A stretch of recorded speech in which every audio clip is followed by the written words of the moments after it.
এরপর নূহ আলাইহিস সালাম আরো বললেন, ক্বালা রাব্বি ইগফিরলি ওয়া লিওয়ালিদাইয়া ওয়া লিমান দাখালা বাইতিয়া মুমিনান ওয়া লিল মুমিনিনা ওয়াল মুমিনাত ওয়া লা তাজিদিল যালিমিনা ইল্লা তাবারা। মাওলাই করিম মুনিব, আপনি আমাকে ক্ষমা করে দিন, আমার মা বাবাকে ক্ষমা করে দিন, আমার পরিবারে যারা ইসলাম কবুল করেছে তাদেরকে ক্ষমা করে দিন, সারা দুনিয়ার মুমিনিন মুমিনাত মুসলিমিন মুসলিমাত সকল নারী পুরুষদেরকে ক্ষমা করে দেন। ওয়ালা তাজিদিজ যালিমিনা ইল্লা তাবারা। হে আল্লাহ, কাফেরদের সংখ্যা বাড়াইও না, কাফেরদের সংখ্যা বাড়াইও না। মাওলাই করিম মুনিব, কাফেরদেরকে কোনে ধ্বংস করে দাও। মাওলাই করিম মুনিব, যারা আমাকে অনুসরণ করেছে, আমাকে বিশ্বাস করেছে, আপনি আল্লাহর উপর ঈমান এনেছে, যারা আমি নূহ নবীর কিস্তির মধ্যে আরোহণ করেছে, এরা ছাড়া বাকি যারা আছে তাদের সবাইকে ধ্বংস করে দাও। এভাবে নূহ আলাইহিস সালাম তার বিশেষ দোয়াটা তার অবাধ্য জাতির বিরুদ্ধে ব্যবহার করেছে। যেভাবে দোয়া করেছে সেভাবে আল্লাহ কবুল করে নিয়েছে। নূহ আলাইহিস সালামের জমানায় এমন একটা বিশাল তুফান আল্লাহ তাআলা দিয়েছেন অবাধ্য জাতির উপর, ওই তুফানে সকল কাফের মুশরিকরা ধ্বংস হয়ে গেছে। সুবহানাল্লাহ। যারা নূহ নবীর সাথে কিস্তির মধ্যে আরোহণ করেছে এরাই বেঁচে ছিল। এইভাবে হযরত ইব্রাহিম খলিলুল্লাহ আলাইহিস সালাম, যিনি আমাদের জাতির পিতা, সারা দুনিয়ার মুসলমানদের জাতির পিতা, মনে রাখবেন আমাদের জাতির পিতার নাম কে? মনে থাকবে তো? আমার কথা নয়, রব্বুল আলামিন 17 পারার 20 পৃষ্ঠায় বলেন, মিল্লাত আবিকুম ইব্রাহিম ওয়া সাম্মাকুমুল মুসলিমিন। তোমাদের জাতির পিতার নাম হচ্ছে ইব্রাহিম আলাইহিস সালাম, যিনি তোমাদের মুসলমান নামটা রেখেছেন। সুবহানাল্লাহ। আমরা যে মুসলিম, আমাদেরকে যে মুসলিম বলা হয়, এই নামটা রাখছে কে? ইব্রাহিম আলাইহিস সালাম। তিনি আমাদের জাতির পিতা, মুসলমানদের রূহানি জাতীয় পিতা। সুবহানাল্লাহ। হযরত ইব্রাহিম খলিলুল্লাহ আলাইহিস সালাম তার বিশেষ দোয়াটা আমাদের নবী রহমতুল লিল আলামিন নবী, দু জাহানের বাদশা নবী মুহাম্মদুর রাসূলুল্লাহ সাল্লাল্লাহু আলাইহি ওয়াসাল্লামের জন্য বরাদ্দ করে রেখেছেন। ইব্রাহিম নবী তার দোয়াটা তার জন্য ব্যবহার করে নাই, ক্ষমতার জন্য ব্যবহার করে নাই, রহমতুল লিল আলামিনের জন্য তিনি বিশেষ দোয়াটা প্রয়োগ করেছেন। আমাদের নবীর জন্য দোয়া করেছেন কিভাবে? আল্লাহ তাআলা কুরআনুল কারীমের প্রথম পারার 19 পৃষ্ঠায় বলেন, রব্বানা ওয়াবআথ ফীহিম রাসূলাম মিনহুম ইয়াতলু আলাইহিম আয়াতিকা ওয়া ইউআল্লিমুহুমুল কিতাবা ওয়াল হিকমাতা ওয়া ইউযাক্কিহিম ইন্নাকা আনতাল আজিজুর হাকীম। আল্লাহু আকবার। ইব্রাহিম খলিলুল্লাহ আলাইহিস সালাম তিনি আল্লাহর দরবারে ফরিয়াদ করে বলেন, রব্বানা ওয়াবআথ ফীহিম রাসূলাম মিনহুম। হে আল্লাহ, তুমি যে শেষ নবীর কথা আমাদেরকে বলেছিলে, সাইয়্যিদুল আম্বিয়া, যিনি সমস্ত নবী রাসূলদের সরদার হবে, রহমাতুল লিল আলামিন, যিনি সারা জাহানের সারা সৃষ্টির জন্য রহমত হবে, ওই রহমাতুল লিল আলামিন নবীকে যখন এই পৃথিবীর জমিনে প্রেরণ করবা, মাওলাই করিম তোমার দরবারে ফরিয়াদ করে রহমাতুল লিল আলামিন নবীকে আমার কলিজার টুকরা সন্তান ইসমাইল জবিহুল্লাহ আলাইহিস সালামের বংশ থেকে পাঠিয়ে দিও। ইব্রাহিম খলিলুল্লাহ আলাইহিস সালাম আমাদের নবীর জন্য আল্লাহর দরবারে বিশেষ দোয়াটা প্রয়োগ করেছেন, অর্থাৎ আমাদের জন্য দোয়াটা করেছেন, কারণ ইব্রাহিম নবীর দোয়াটা আল্লাহ কবুল করেছেন, যার ফলে সর্বশ্রেষ্ঠ নবীকে রহমাতুল লিল আলামিন নবীকে আমাদের মাঝে পাঠিয়েছেন। সর্বশ্রেষ্ঠ নবীর উম্মত হওয়ার আমরা সুযোগ পেয়েছি। সর্বশ্রেষ্ঠ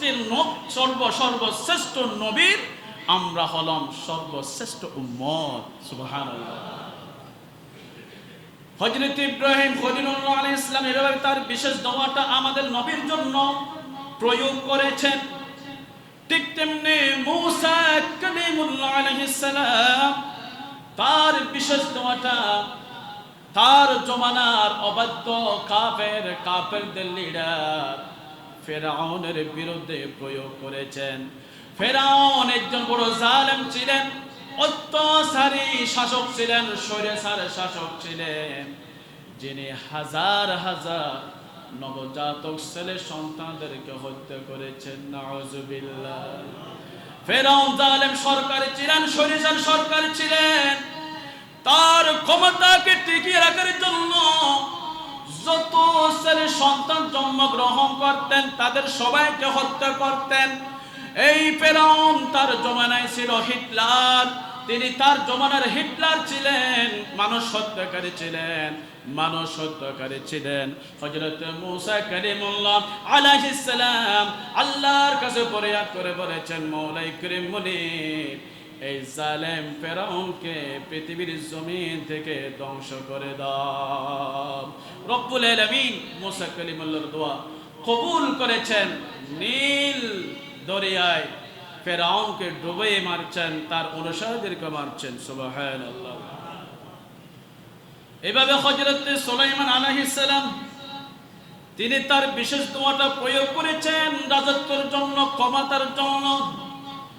আল্লাহ তাআলা কোরআনুল কারীমের 23 পারার 14 পৃষ্ঠায় বলেন সূরা সাদের মধ্যে, قال رب اغفر لي وهب لي ملكا لا ينبغي لأحد من بعدي إنك أنت الوهاب قال رب اغفر لي وهب لي ملكا لا ينبغي مولاي كريم মুনিব, আমাকে সারা পৃথিবীর ক্ষমতা দান করো, সারা পৃথিবীর রাজত্ব দান করো, এমন ক্ষমতা আমাকে দান করবা আমার পরে যেন অন্য কেউ এই ক্ষমতার মালিক হতে না পারে, আমার মতো ক্ষমতাবান হতে না পারে, এমন ক্ষমতা এমন রাজত্ব মওলা আমাকে দান করো। সুবহানাল্লাহ। আল্লাহ তাআলা সুলাইমান আলাইহিস সালামের দোয়াটা কবুল করেছেন।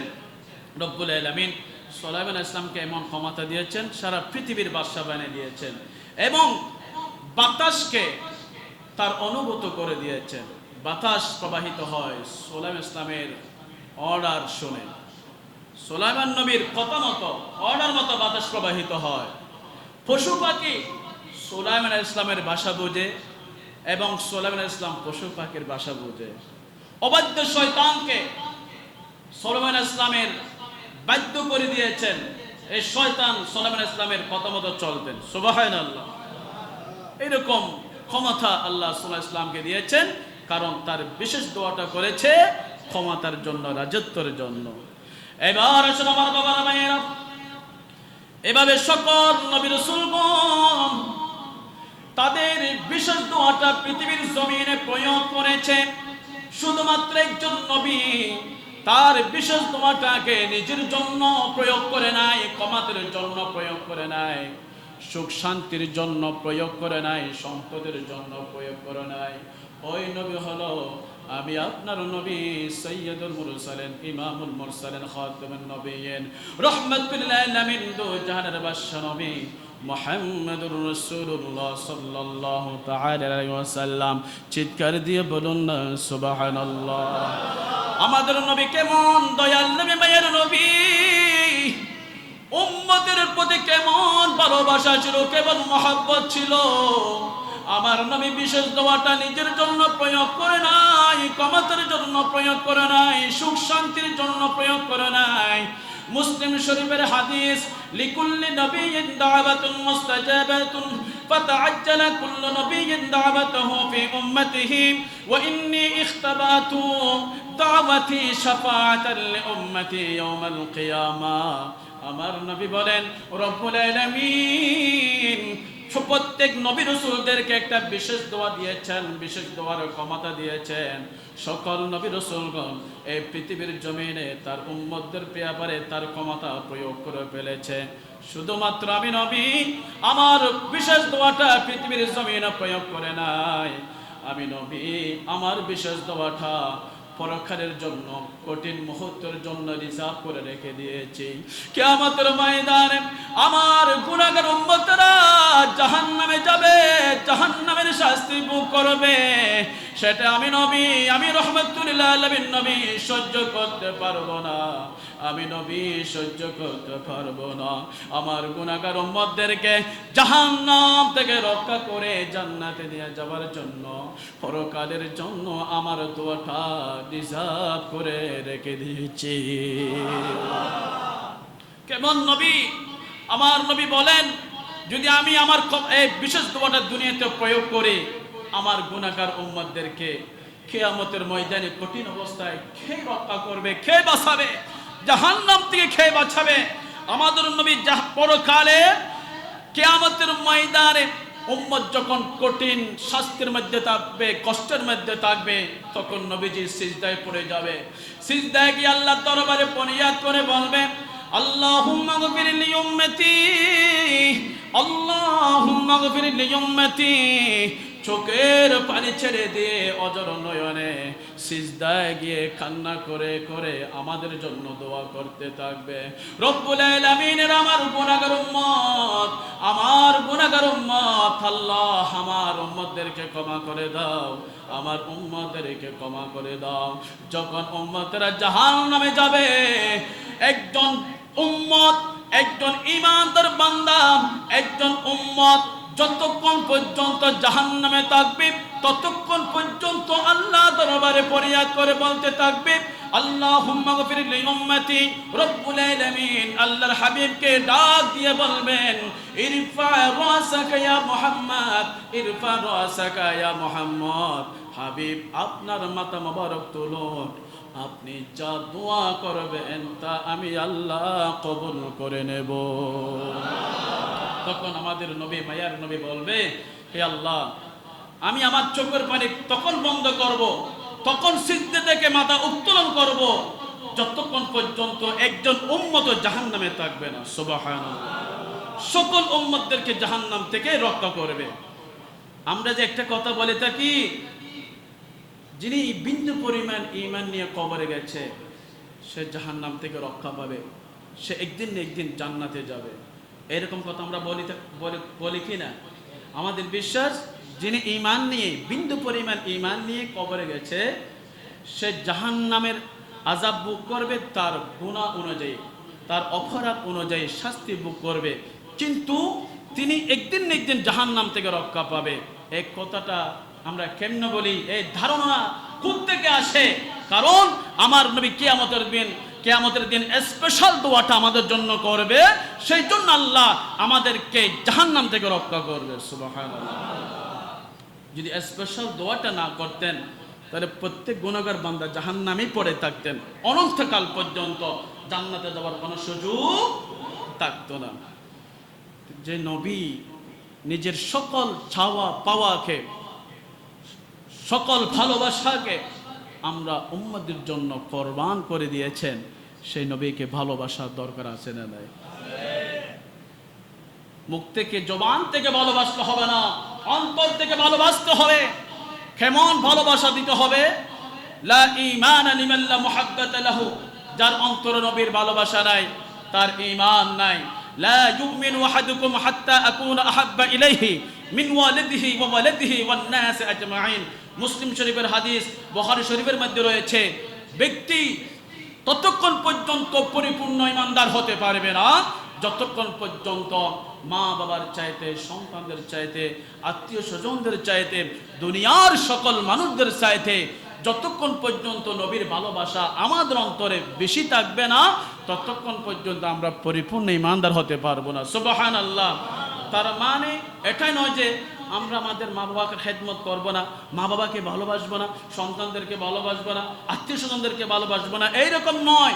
যার ভালোবাসা তাকে দিবেন, কিন্তু সবার চাইতে ভালোবাসা বেশি দিতে হবে আমার নবীকে। তাহলে তখন আপনি ঈমানদার হতে পারবেন, পরিপূর্ণ ঈমানদার হতে পারবেন।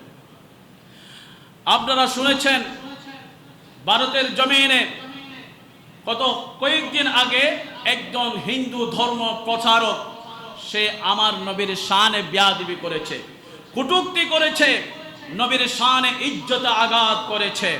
এভাবে প্রায় সময় এই ভারতবর্ষে দেখা যায় এই হিন্দু জাতিরা আমাদের ইসলামের আঘাত করে, নবীর শানে আঘাত করে, যেই নবীকে আল্লাহ তাআলা সারা দুনিয়াতে রহমত স্বরূপ পাঠিয়েছেন, ইন্নাকা লাআলা খুলুকিন আযীম, সর্বশ্রেষ্ঠ মহান চরিত্রের অধিকারী বানিয়ে যেই নবীকে দুনিয়ায় পাঠিয়েছেন, যেই নবীর হায়াতে জিন্দেগিতে একটা ভুল ছিল না, একটা বিন্দু পরিমাণ ভুল ছিল না, সেই নবীর শানে তারা আঘাত করে যায়, সেই নবীর শানে বেয়াদবি করে যায়।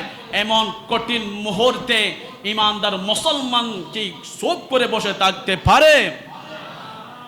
আমি অনুরোধ করব আপনাদের কাছে, যখন যেই সময়ে যেই মুহূর্তে যেই জালেম যেই কাফের মুশরিক ইসলামের উপর আঘাত আনবে, নবীর শানে আঘাত আনবে, তখন আমরা ঈমানদার মুসলমান চুপচাপ করে বসে থাকতে পারবো না।